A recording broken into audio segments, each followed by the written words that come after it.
welcome to KW Geeks. This is the KW Geeks podcast. I'm Zach Shipley. I have got Jamie Giarratana from Cupertino, California. Is that correct? Yes, when we're here in Silicon Valley. Yeah, so we met it's weird, just a couple weeks ago at San Antonio. I had no idea who you are. You had no idea who I was. And suddenly it was like, boom, best friends. Yeah, I think it came through another Facebook group, and I don't know even how that happened, but they're like, hey, there's a meetup. Okay, let's go. Yeah, we just exchanged numbers, and then ended up hanging out for a good chunk of that week. And so I knew that you'll be an ideal guest for this show, just because you've got an interesting background. Aside from serving Silicon Valley, you've had a little participation in there as well. So let's go back. You kind of told me your story a little bit in when we were just hanging out, but let's make it a little bit more formal. Okay. You're in high school. You finished high school. What do you do next? Where'd you go to high school?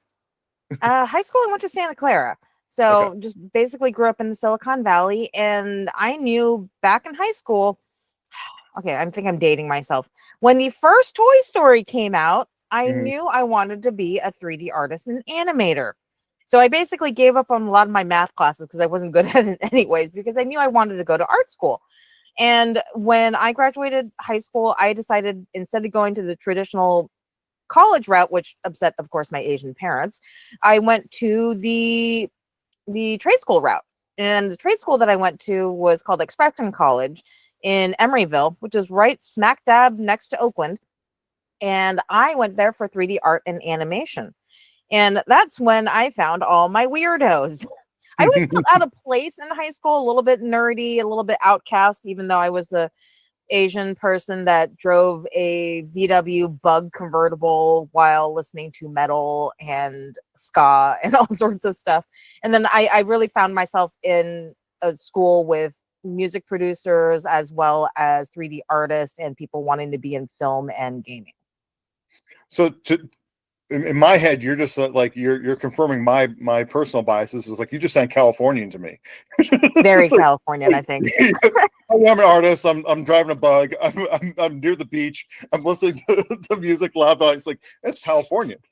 yeah, exactly. We used to drive that convertible very slowly uphill to Santa Cruz. It was much easier driving back down because when you're driving an old 70s VW Bug, it's like Flintstone style when you have to brake. Yeah. So that's awesome. So you went to art school. You are able to meet some weirdos and get the creative juices flowing. What happened? Did you graduate? Keep going to school after that? Well, okay. So my school, since it was a trade school, it wasn't even certified to be a degree. I just kind of went in for a certificate.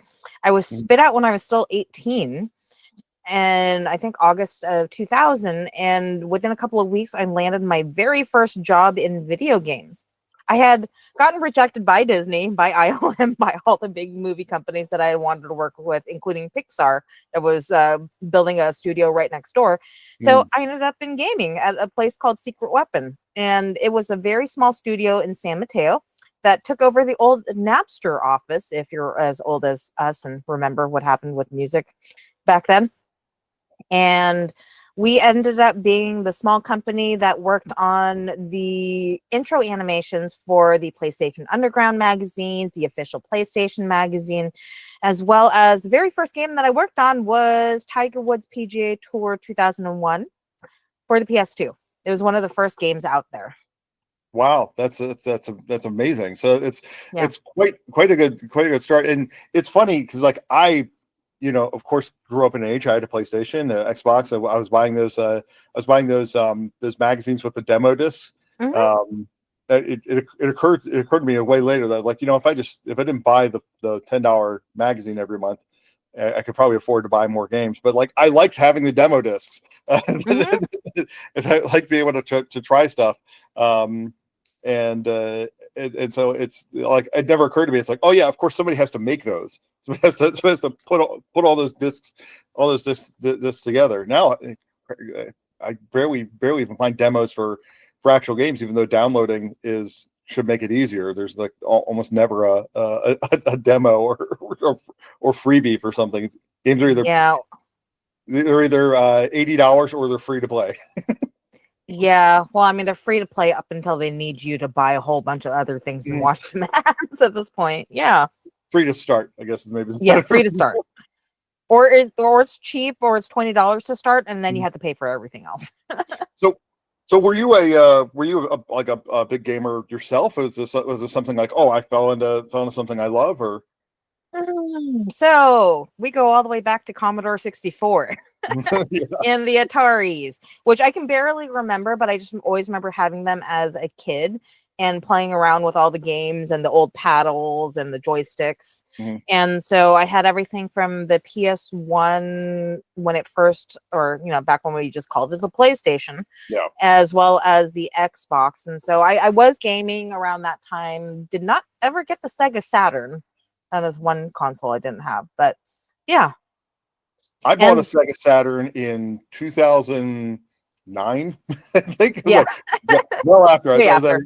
at a gaming convention and went like, you know what? Never had a Saturn. There's, I think even now, but at the time I was like, it was really tough to emulate. So it's not like you could even like get stuff and play it on your computer. So it's like I just bought a Saturn, bought a bunch of discs. I have Fighting Vipers and Clockwork Knight and a couple other things. So yeah, it's a weird dead end of history. Yeah. But Well, obviously PlayStation was way bigger. Well, I mean, also another subsection that we all probably had, I think we're about the same age, was the arcade. Yeah. I used to go pump in way too much money at the arcade back when we didn't have these small cards, which is way more convenient now. Mhm. And I think the only game that I have ever spent enough money to beat was the Simpsons game. Yep. Yeah, that's definitely a classic. Yeah, so any of those arcades, beat 'em ups, Simpsons, TMNT, X-Men, all classics. Yep. I played a lot of fighting Time games Crisis. in the 90s. So like I was big into Street Fighter.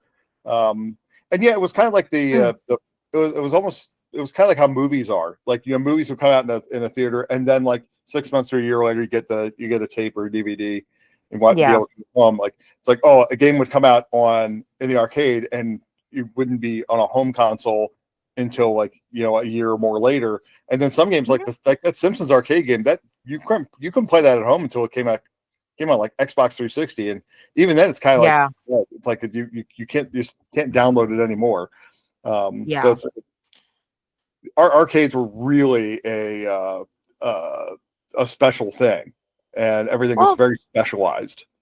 Yeah, because we couldn't do it all at home back then. We had to go somewhere, but it was fun because our arcade over here in Cupertino that we used to take the public transportation to had an ice skating rink right next to it. So it was hang out, eat some bad mall pizza, play video games, and that's what we were doing when we were, I think, 11 until we got a car and could get farther out.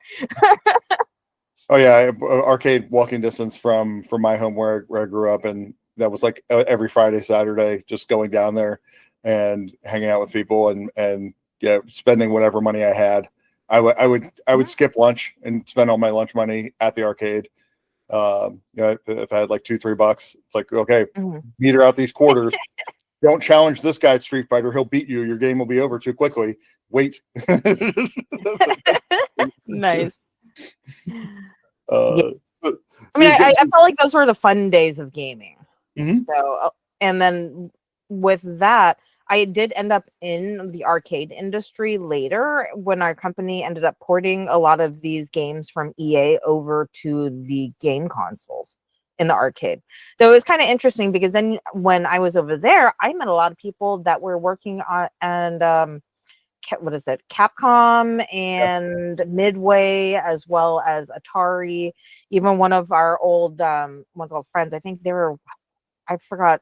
I remember somebody bringing like a ColecoVision even into our office. I forgot who owned that. Yeah, those are kind of interesting. just to play in the office, or were you actually porting stuff there too? That one was just one that they brought into the office so we can all take a look at the antique. Yeah. Yeah. Yeah. So I'm setting up here, but like I remember when we were having this conversation, like you weren't just working a little bit in games, you were working a lot in games. So the legends of people, sleeping at their desks and burnout are real. Yeah, I'm not sure how it is now because I've been out of the industry for about 20 years. But when I was in the industry, it was a lot of contract work. So we weren't getting paid by the hour. We're having to get things done within crunch time. And there was a lot of times where I would end up going to work sometimes at in 9 or 10 a.m. and then leaving somewhere around like 2 to 3 a.m. And back then, computers were way slower. I think our cell phones are faster than our computers back then. So the rendering time for us to get any changes done and then brought over to the PS2 just to test, it took a long time. So, a lot of it was spent, either kind of sometimes napping in our seat or playing video games in the main area just to kind of kill time. So. That's probably why you would leave for the day. But like, well, let's start rendering and then we'll come back at 10 a.m. the next day and it'll be done. My background it was a little bit more in like the entertainment industry, broadcasting and video and radio. So I also went to a trade school, went to broadcasting school. So that's why I got like the microphone thing going on. And when I started doing video, like I had a DV cam in like 1998, hook it up to an iMac and like porting video over there. Yeah, to render a video would be overnight, like an hour or even like 15 minutes, which would just take a really, really long time. And now I do it on my phone, and I'll render like a 10-minute video in like 1 minute, or an hour long video in just like a couple minutes. It just crunches everything just so much faster now in 4K. And I was like dealing with like 480. Well, and even I don't think anybody knows the struggle of being a creative person back then, but you understand because when we were doing stuff on Adobe Premiere and After Effects back when it was, I think, Macromedia, if you had one issue with that render, oh, too bad. You have to do the whole entire thing again after you slowly move it around and fix whatever you needed to. And you would get a glitch and ruin the whole thing. It'd be just trash from there on. At least this video would be linear. It's like, okay, everything from minute 5 onwards bad, so I can just cut there and just add something. No, they probably can't do that but you would do like animations and such like that with these games. Yeah, so a little bit of everything. So with the Tiger Woods game, I joked around and called myself a digital gardener. So what we would do is we would actually take the GPS data for some of the golf courses and the PC version. Hold on, was the PC version? It was either PS2 version, and then we poured it into what was almost like a PC version. So we took all the chunky golf courses and we smoothed them out. Basically added extra polygons. We would create the trees, the clubhouses. I would digitally paint grass. That part was not exciting at all. I would be painting grass, making the course look pretty, so it was playable. What we were doing is we were making a stand-up arcade game that had the trackball there, similar to what Golden Tee was doing. And so it was being set up for tournaments. And so it was going online, and then people can play with each other and went up to, I don't know, something crazy like $50,000. And so yeah, when it comes to that, so the arcade version, that's what we did for there. And then on the PS2 version, we were basically just making it look pretty for the PS2 and making sure that it didn't crash. And we were a small studio that supported EA at the time. Now, and then EA was down the street over in Redwood City. And EA was just churning out. I mean, they still churn out their sports games like crazy. So EA Sports is like whatever you want to think about the creativity involved with all that stuff. It's like, well, it's consistent work. There'll be another golf game next year. Well, I mean, It was kind of interesting because back when I was working at another company called Global VR, after our first company got bought out, we actually had a batting cage in the back area of our studio, or our game development studio. And there, I think we were trying to do VR way before we had the headsets, where we would, I don't know exactly what they were doing because I wasn't on the development side, I was on the art side. And we would go in there and then just try to hit golf balls in the batting cage, because I think they were trying to get the balls to, if we're hitting it, to actually do what Top Golf does now, Hmm. to be able to track the golf ball, figure out where in the game it was going. But I wasn't too much on how they were developing it, but that would have been cool. But I think, as with a lot of stuff, we were too ahead of technology back then. Yeah, and there's like everybody has grand ideas for what they want to do, or how they see his stuff. And yeah, I mean, it's the old George Lucas thing about like him saying like, oh, this is the way I always wanted the movie to look. I believe him. Hmm.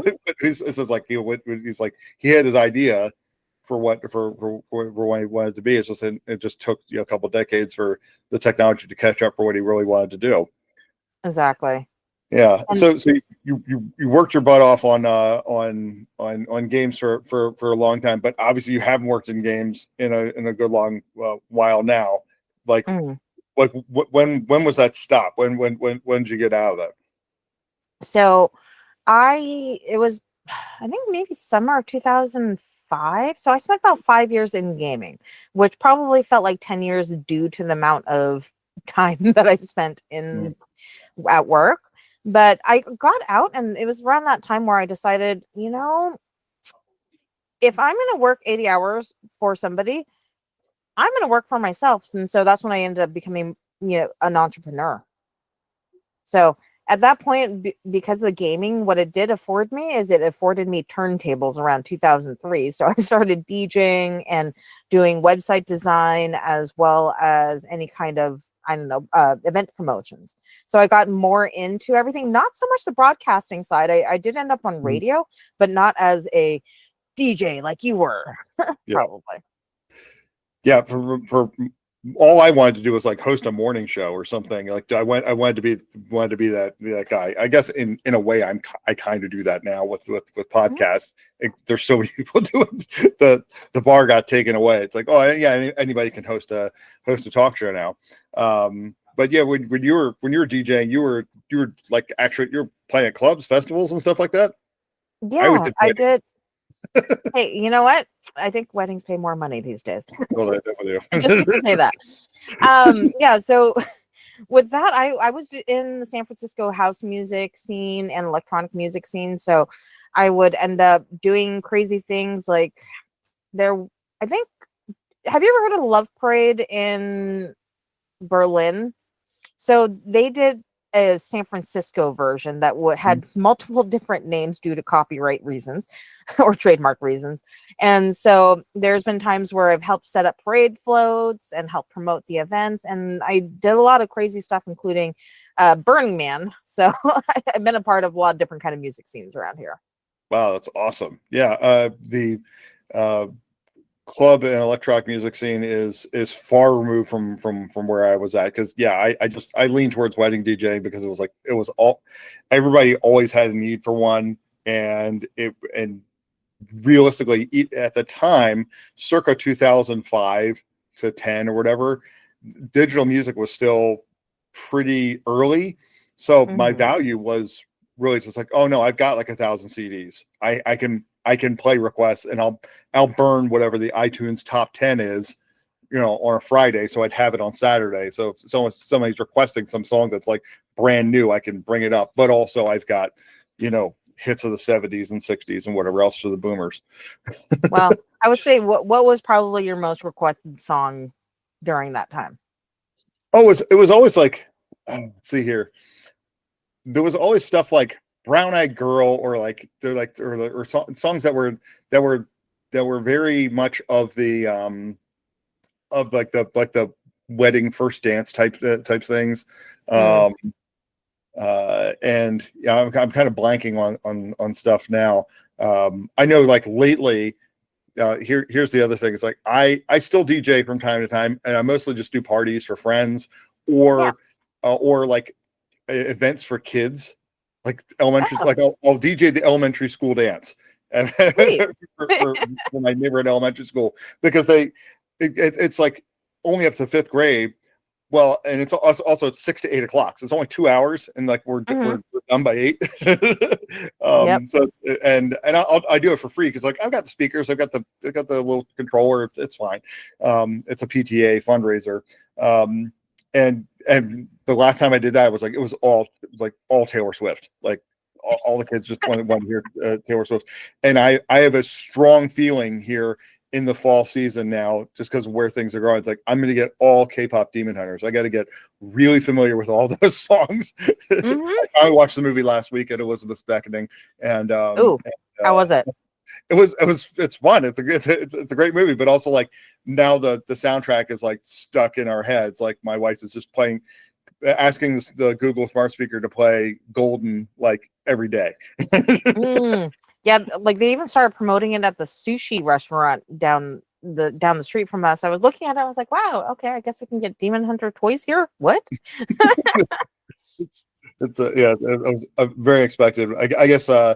The other thing I do is I always do a couple Halloween parties. Like there's a like our market center, our office Mhm. will like trunk or treat because we're kind of in like we're a little bit more suburban, and so it's a Yeah, nice reach out for the community. And so yeah, I'll have like 2 hours of Halloween music. So I've got like the Michael Jackson Thriller and whatever else, Monsters nice. theme. But Well, I was gonna say if it's for the littler kids in the future, you may want to take a look at Lenny Pierce and his techno remixes. yeah. I like, well, that's just it. I will look for like dance remixes and Hmm. versions and stuff like this. I'm almost ashamed to admit, like, with so many of these songs, I will go grab the Kids Bop version of it, especially for like Chapel Roan or whatever. It's Hmm. like so many. It's like her songs are catchy, but if you listen to the lyrics for more than a Hmm. second, you go like, "Oh, these are dirty as hell too." You Oh yeah. cannot have. I just don't want to feel the complaints. Well, the question also with this is like, have you been to Chuck E. Cheese lately? Yeah, Or is there even one near you? there's one near me, but I haven't been in a long time. Okay, well, I was at one, I think a couple of weeks ago. We were eating and I looked over and there was music video playing and I was like, why does this sound so familiar? And then I realized they did it was a cleaned up version of Chapel Roan sung by kids. There was also some other like more, I would say, risque songs, but it was Mhm. all redone by kids. I'm like, okay, well, this is interesting. Yeah, the Kids Bop, like I clown on it because it's corny, but also I think it's perfect for kids like under like grade 4 Hmm. dances because like they usually want to hear those songs. They hear the regular song at home, but it's not for me. Like I'm not Hmm. supposed to play that stuff, and if there's not a Yeah. good cleaned up version, then I can grab the Kids Bop cover version that Yeah. has everything changed up. Yeah, but in about 10 to 15 years, they're gonna be like, whoa, this is what that song means. Kind of Mhm. like when we were growing up. There's probably a lot of songs we listen to again, and we're like, totally missed that. Oh yeah, like I think about all the music I listened to with my parents, like all through the 80s and or early 90s. I mean, by the time I was by like 92, 93, like I was listening to the grunge and Hmm. like Dr. Dre, Snoop Dogg stuff that was Yeah. those popping up at the time. So I was definitely getting into like lots of dirty stuff, but also even like the version of like of any given Snoop Dogg or Dr. Dre song or Tupac from that era, the version that's stuck in my head is whatever they played on MTV. So it's like it's definitely the Hmm. radio edit because like, I didn't have the Yeah. CDs. Like if I didn't go out and buy the CDs, like I never heard it. So it's just whatever was on Yo MTV Raps. So Hmm. Fuck with Dre Day was just Dre Day. Yeah. And I would say, I think when you're doing broadcasting, there's been a time that I was I was playing at the San Jose State University station. Mhm. And so we were just playing live. Did not realize that one of the songs was dropping like a little bit of F bombs. I'm like, oh no, shit. Let's switch it out really, really quick. And hopefully nobody heard it. Yeah. The fun thing about broadcasting is that there's no strict rule around language. at all. Like there's FCC regulations. The thing is, it's all based on complaints. The FCC will not fine you unless they get a complaint. So if you're playing there were like the example I was always given, like if you're overnight, you're playing uncensored, like Limp Bizkit songs or whatever. Because again, I went to school in like 2000, so this is Limp Bizkit popular at the time. It's like if you're on the overnight and you're playing that on a rock station, and it's uncensored, like just know that like you run the risk, but also like your audience probably doesn't care and is not complaining. Yeah, it's like true. Versus like if you're playing that during the day in Salt Lake City, you're gonna get in trouble. The other thing they really stressed to me in broadcasting school was that you're gonna get fired. And I don't know if they did that in your trade schools or not, but like they're like, it's like the only way you change jobs in this industry is by getting fired. You would just get fired from every job you ever have. You could be doing great and then you'll mess up or something will happen. The station changes formats, you get fired. And that's just what happens. You get fired. Yeah. I mean, well, with any of the industries that I have been in, I'm almost realizing there's a pattern with it, including real estate, because in video games, it was contract to contract to contract. When we don't have the contract, I took off to, I think, what is it? I took off to Europe in 4 days because they told me after E3, they're like, hey, don't come in on Monday. Sony didn't, get us started on the contract yet. So peace. 4 days later, I took off to Europe for a month. This is back when I was young and irresponsible. And so that's the thing with video games. And I think a lot of people who are trying to still get into video games, I don't know that many people that have a steady job in video games. Unless you work at some place like NVIDIA, where you're actually an employee. But a lot of people that I know is contract to contract to contract when it comes to gaming. And then even if you're doing a lot of artwork after, or if you're an artist, graphic designer, website designer, it always feels like it's a lot of projects, unless you end up with one of the big companies. And even with some of the big companies here, like we have Apple, a lot of my friends don't work directly for Apple. They work for a subsidiary that contracts with Apple. So yeah, it's just you get used to and that's definitely like a good analogy for real estate, because like every single client, there's no hourly. It's just like the way you make more money in real estate is by completing those contracts as fast as possible. So it's like it will, like, you even like your average price point, your average like commission, whatever it is, like it's the only way you can make you might be able to tweak a little bit by like, serving higher dollar clients or whatever, but like, but realistically, the way you make more money is by like figuring out a way to like squeeze in another buyer, squeeze in another seller, and get like have put 12 under contract this year instead of 10, put 15 next year. It's like that's how you make more money in real estate. So it's kind of the same thing as those other things. Like if you can figure out how to organize your day so you can work on 2 projects at once, you can probably make twice as much money. Yeah. And so, I mean, that's why with art and doing music or any of these things, a lot of it is just job per job per job. And you have to have a very thick skin to live this kind of life. So you've heard of the joke. Okay. What's the difference between a musician and a pizza? No, what's the difference? A pizza can feed a family of 4. And that same joke can almost work for anything sometimes, especially with real estate. If some people are just not really taking it seriously, if you're an artist, with this economy, you just have to hustle. And if you want stability, a lot of these jobs that allow you the freedom to be able to go anywhere you want on a whim, it's going to require a lot of sacrifice and a lot of hard work to be put into it too. Yeah. I've mentioned this before, is that the work-life balance doesn't exist. Don't think of it as being like trying to figure out like the way to keep it totally balanced. Know that it's always tilting one way or the other. Like if you think of the seesaw, it's always tilting one way or the other. And some days you're going to have like your family balance is going to be super heavy. So for instance, like when you tell me before, taking a day off and going to Disneyland, that was a family heavy day. And then you're going to have like another day the following week where you're just like, you get up at 8 and you don't come home until 8 p.m. or you just like Mm-hmm. constantly working.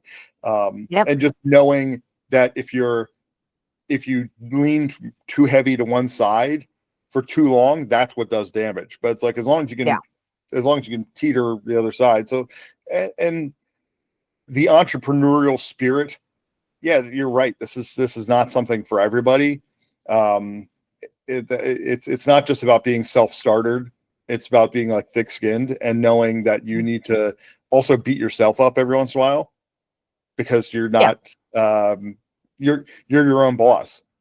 Even though I work with I work with my wife, I work with a team, but realistically, like I'm still very responsible for like my own schedule on a day-to-day basis, and I could unplug at a moment's notice, and it might be a little while before someone figures out that I've done it. Yeah. And so you really have to just be comfortable with getting yourself started and beating yourself up a little bit in order to get the job done. Well, I mean, a lot of it's self-discipline. You Mhm. have to have self-discipline to be in any of these industries, and you can't just get comfortable. I think getting comfortable and complacent is the worst thing Mhm. that you can do being an entrepreneur. Oh, Like absolutely. anybody, yeah, anybody that I've seen, because I been around the industry.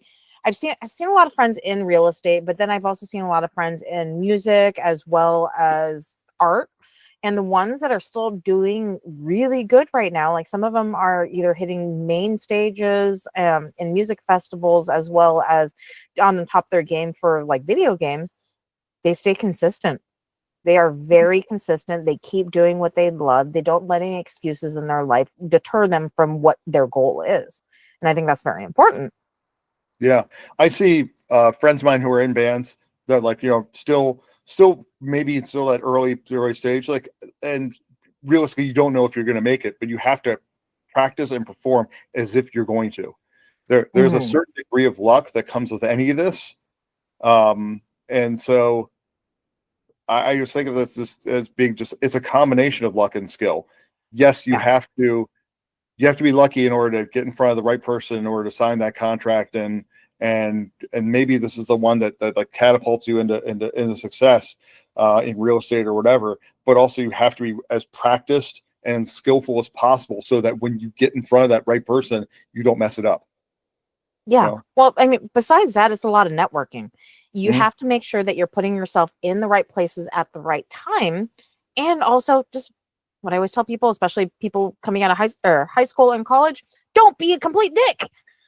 Yeah. Be, be if people actually like you, they will want to recommend you more. They will want to support you. They want to cheer you on. I mean, okay, of course, we do see some people that are succeeding. And you're like, why? He is a complete Mhm. jerk, or she.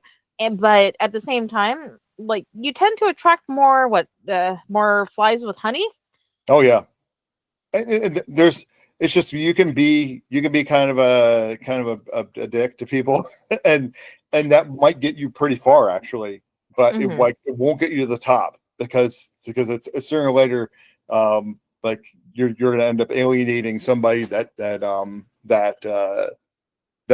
would be like the person that could get you to the place you really want to be, Hmm. and also like any of these industries that we're in, they're just too small. Word gets around. Hmm. People find out that you're no fun to work with, then they're going to avoid you. They're going to do everything they can. So even if you're amazing to your clients and amazing to your audience, whoever that is, but you're bad to everybody else around, you're not going to succeed the way you probably should have because everyone else is going to like kind of kneecap you a little bit. They're gonna make sure you don't get where you want to be because you're Hmm. stomping on them all the time.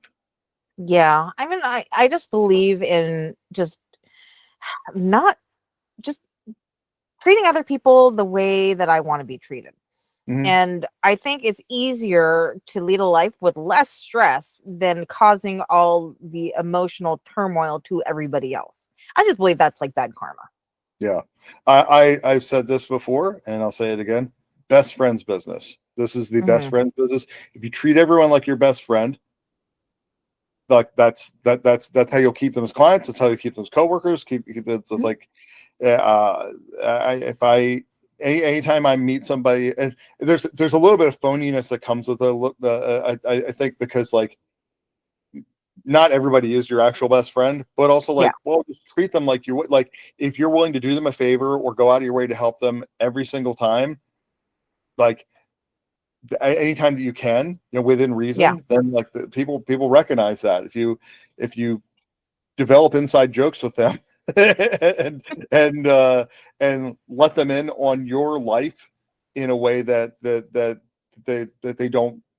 they probably wouldn't get from another professional, then that's going to change the way. Like a, a person who is ostensibly a client texted me yesterday asking me about something. I thought to myself, this is definitely like a favor that Hmm. she's asking of me. It has nothing to do with real estate. She's like, she was, I have a pop-up tent, and she's like Hmm. doing some event for whatever her job is, and she was like, can I borrow that? And I was like, yeah, no problem. And so, like that has nothing to do with real estate, but it's like but we're friends, Yeah. It's like this is what we like. Real estate is how we met each other. Now we're friends. Yeah. Well, I think that's a great tactic. And well, I mean, Mhm. that shows that you're being a genuine person. Mhm. And like the more people that you attract into your circle, the more, I mean, I always believe in, especially when I was running another business, treating people like family, but like family that you actually like. Yeah. Because for me, I have a very small family. So all my friends have become my family over the years, especially through the music scene, the art scene, and Mhm. everything too. And that's why I think it's important, like when we do things, like as we're getting older, we're starting to lose people a lot sooner. So I think having the get-togethers and everything after COVID is a little bit more important than anything right now, because you never know when the last time you're going to see somebody is. Oh, And absolutely. Yeah. yeah, so sometimes just doing these little small favors or any reason, just get together with somebody, even if it is for 15 minutes for a coffee or to lend them something, then it's a good reason to see people. Mhm. Yeah, and I know that I have a very like shallow short-term memory, um, and that like that's part of the ADHD thing Hmm. is that like I will somebody will be my best friend for 6 months and then I won't talk to them for like a year, but the next time I talk to them, I'm still in that mode. Like I can switch it all back on, and just let them know like hey, just because I haven't talked to you in a minute doesn't mean I don't care. And also it's like I feel like I keep making my circle bigger. Like I'm just amassing more and more people. I'm just making it wider and wider, and just bringing as many people into the into my group as possible. Um, because yeah, ultimately, like that's part of my like my personality disorder. It's like I've got a Hmm. huge ego, and I'm not afraid to tell people about this. Like, I'll be very transparent, even like the first time I meet somebody. So it's like, by the way, I've got a big ego. If you give me a compliment or like prop me up at all, like just know like that's just going to feed me and all.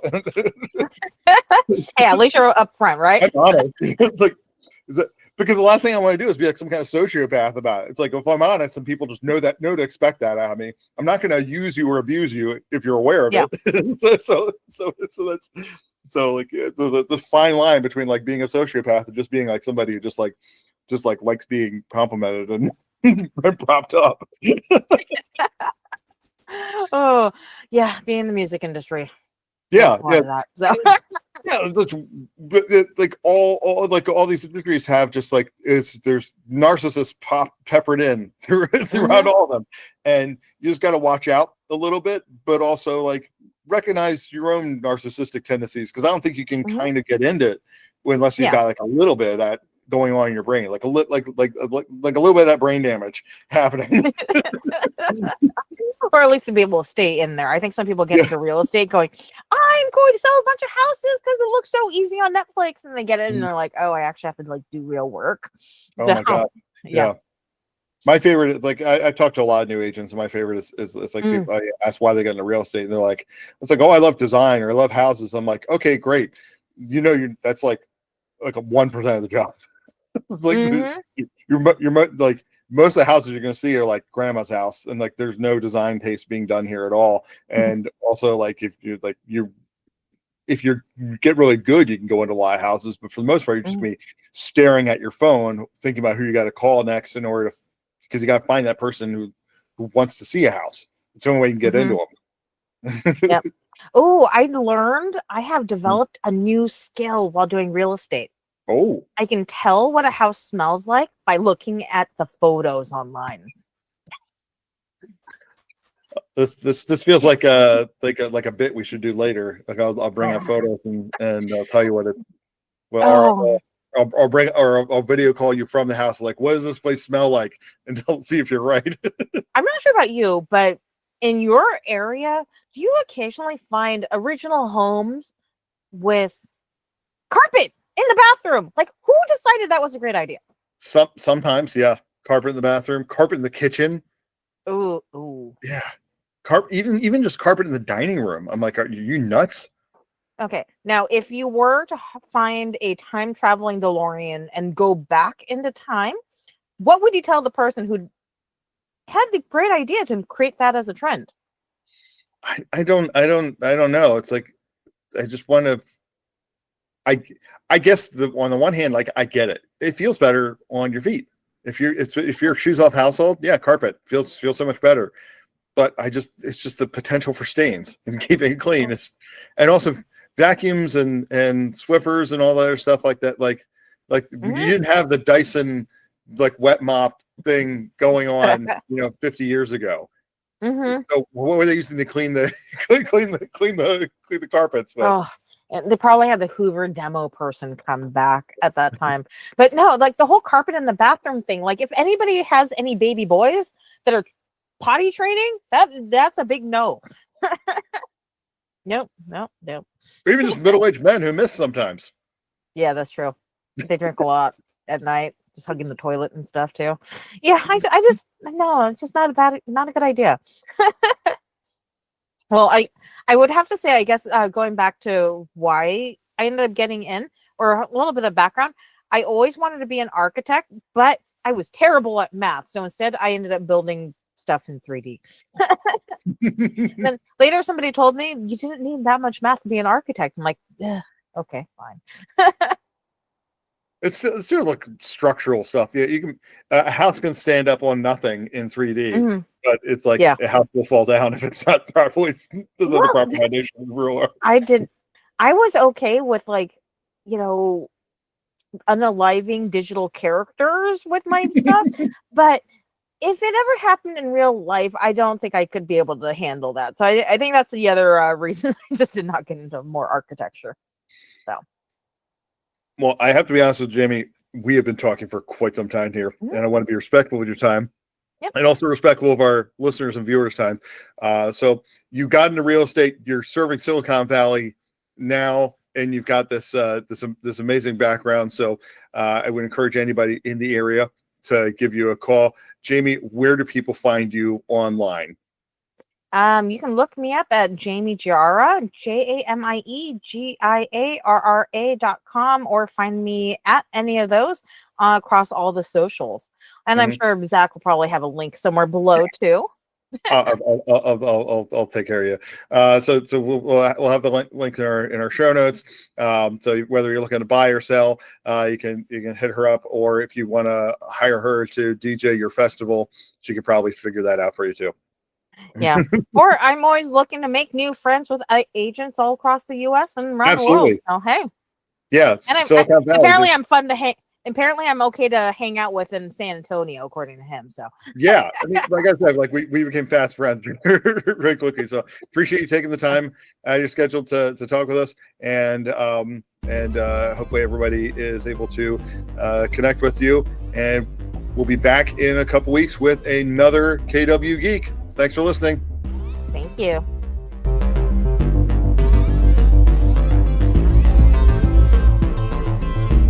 Further ado, let's start. Before I start, though, I see your name. I know your first name is Jamie. I don't know how to pronounce your last name. I'm still trying to figure it out. It's okay. It's Giarratana. Giarratana. Okay, that's easy. I was just trying to sound it out, and it's like there's too many ways an A can sound. Well, okay. The problem is Okay, so my husband's family, there's a couple of ways that you can pronounce it. You can probably pronounce it like the Italian, where you go Giarratana, Okay, or so it's there's Italian. yeah, or it's Giarratana, or if you're from the Midwest part of the family, it's Giarratana. Mm, yeah. So So I'm adopted I'm not Midwest. offended either way. Yeah, I'm adopted Midwest. So like my wife says big. She has to she puts her money in the bank Mm. like that. But yeah, I blissfully just have I still have a little bit of my East Coast accent. So if I'm talking about drinking from a bottle, I'm drinking water, not Ooh, water. water. Water. I don't drink milk, not milk. Milk. I say milk with an A. I don't Mm. know why. I don't know where the hell that came from.